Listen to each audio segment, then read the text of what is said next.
Hey, if you're thinking about moving to the Dallas-Fort Worth area, you're not sure where to go, stay tuned. I'll tell you all about the Dallas-Fort Worth area, especially focusing on Denton County, just north of Dallas and Fort Worth. So stay tuned.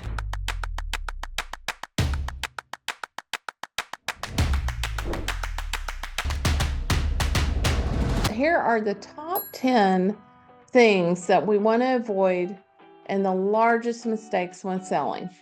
I've talked about it before, but I'll tell you again, don't price a house too high.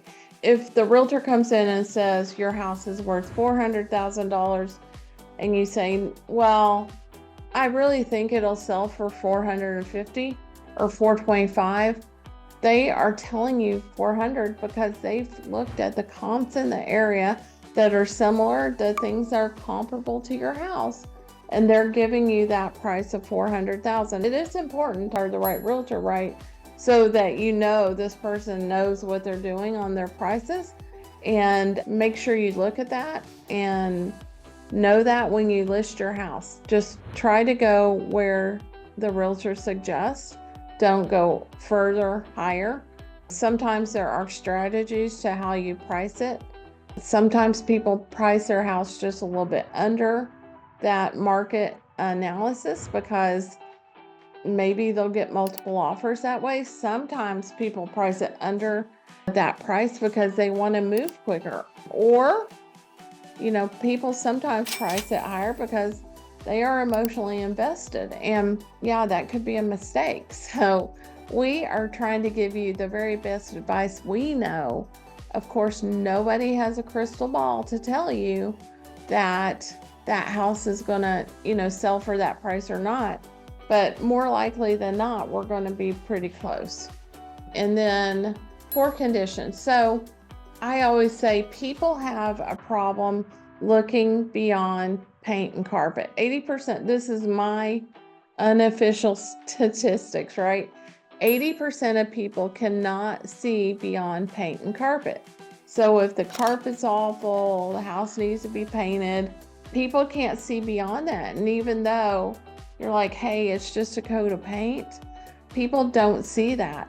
And so they will just move on to another house, or even swipe left or right, whatever you do when you're looking at a house, and just move on beyond that because maybe they think you have a money pit. Maybe they think they don't have extra money to do those repairs, that kind of thing. So if the house is in show ready condition, meaning painted, everything updated, that kind of thing, that house is probably going to sell higher and for top value. So that's something to consider when you do any updates even. And you can ask your realtor, hey, should I do this? Should I not? Because there are times when people want to do things and I'm like, no, you don't need to do that.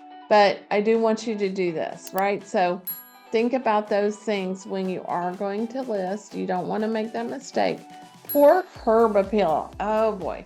So we want to make sure your house looks really attractive when people are going to drive up. You want that house to look really good. Recently, I went to a house and it was for a listing, and the house itself was beautiful, but the house next door, somebody had a broken garage door. So I said, can you talk to your neighbor and see if maybe they can, bring that garage door down or something so that it doesn't look kind of cockeyed. And because people look at that because this is their prospective neighborhood, and they are looking at curb appeal and how everything looks. And certainly they're looking at how far it is to school, to work, that kind of thing. So we want to put your house in the best light.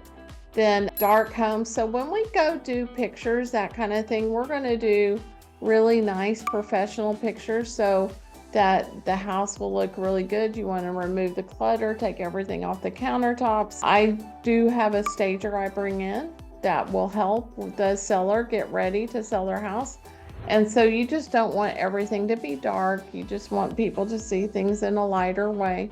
And I think that'll help you. And I always say the most important rooms in the house are the kitchen and the primary bathroom.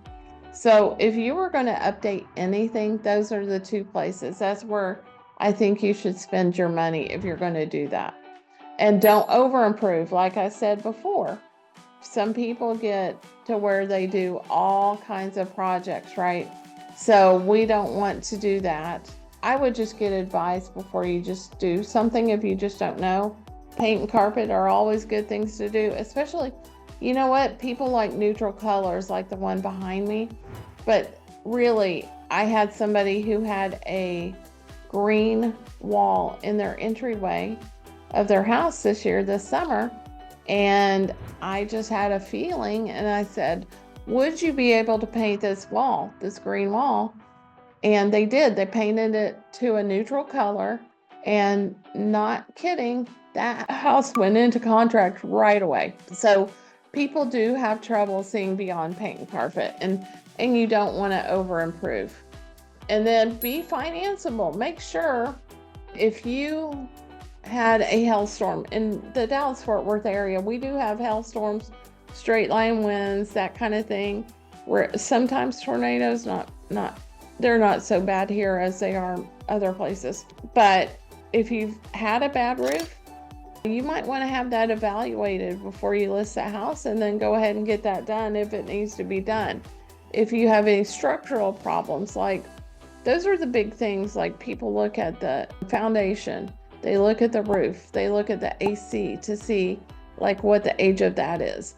So those are the 3 big ticket items that people are going to look at. Get good advice and good market exposure. So once we work for you, we can expose your house in the most possible ways we can to get you that biggest potential buyer and have somebody looking at your house. Another thing, it's almost like the golden rule. Don't be present during showings. I had a client this summer who really wanted to be present during all showings. That makes buyers incredibly uncomfortable. You do have a realtor with you if you're a buyer when you go to see a house, and they have a written agreement with that buyer's agent, so you can trust that that person, that agent, is going to take care of everything. And so the seller doesn't need to be present during the showings.